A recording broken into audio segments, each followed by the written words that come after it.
Hello everyone, প্রাথমিকের interview প্রস্তুতির জন্য আজকে আমরা বাংলা বর্ণমালা থেকে আলোচনা করব। আমাদের বাংলা বর্ণমালায় মোট বর্ণের সংখ্যা হচ্ছে 50টি। তার মধ্যে 11টি স্বরবর্ণ এবং 39টি ব্যঞ্জনবর্ণ আছে। এবারে উচ্চারণের স্থান অনুযায়ী যে বর্ণগুলো আছে সেগুলো প্রথমে আলোচনা করব। প্রথমে কণ্ঠবর্ণ। অ, আ এবং ক বর্গের বর্ণগুলো অর্থাৎ ক, খ, গ, ঘ, ঙ এগুলো সরাসরি কণ্ঠনালী থেকে উচ্চারিত হয়, তাই এগুলোকে কণ্ঠবর্ণ বলা হয়।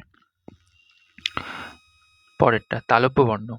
হস্যই, দীর্ঘই, চ বর্গের বর্ণগুলো অর্থাৎ চ, ছ, জ, ঝ, ঞ এগুলো উচ্চারণের সময় জিহ্বা তালু স্পর্শ করে, তাই এগুলোকে তালব্য বর্ণ বলা হয়।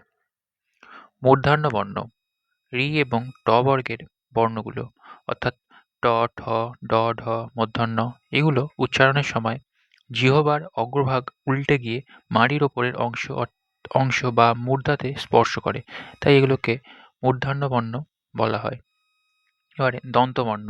ত বর্গের বর্গগুলো অর্থাৎ ত, থ, দ, ধ, দন্ত্য এগুলোর উচ্চারণ জিহ্বার উপরের পাটির দাঁতকে স্পর্শ করে, তাই এগুলোকে দন্তন্য বর্ণ বা দন্তবর্ণ বলা হয়। ওষ্ঠবর্ণ। হস্যৌ, দীর্ঘৌ এবং প বর্গের বর্ণগুলো যেমন প, ফ, ব, ভ, ম এগুলো বর্ণগুলো উচ্চারণের সময় আমাদের দুই ঠোঁটের মিলন ঘটে, তাই এগুলোকে ওষ্ঠবর্ণ বলা হয়। এবারে কণ্ঠ তালব্য বর্ণ।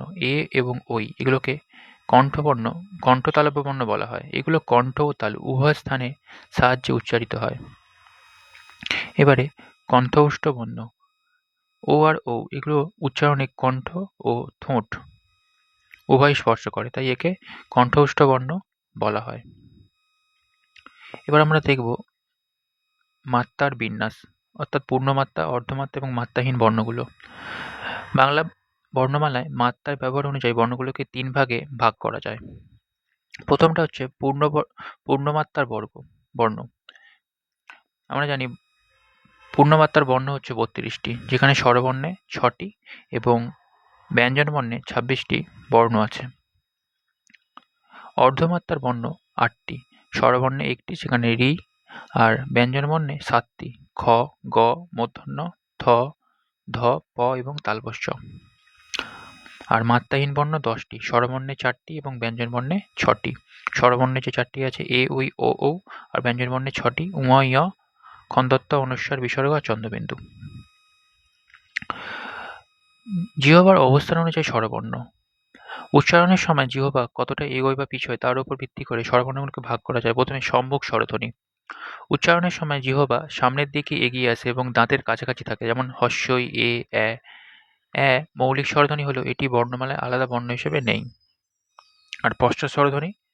উচ্চারণের সময় জিহ্বার পিছনের দিকে সংকুচিত হয়ে যায়, যেমন অ, ও, হস্যৌ, তাই এগুলোকে পশ্চাৎ স্বরধ্বনি বলে। আর কেন্দ্রীয় স্বরধ্বনি কাকে বলে? যদি বলে একটি কেন্দ্রীয় স্বরধ্বনির উদাহরণ দাও। কেবল আ বর্ণটিকে অনেক সময় কেন্দ্রীয় স্বরধ্বনিও বলা হয়, কারণ এটি উচ্চারণে জিহ্বা খুব বেশি সামনে বা পিছনে যায় না।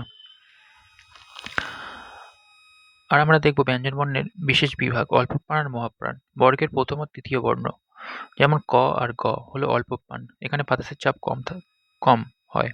আর বর্গের দ্বিতীয় এবং চতুর্থ হচ্ছে যেমন খ, ঘ হলো মহাপ্রাণ, এখানে বাতাসের চাপ বেশি।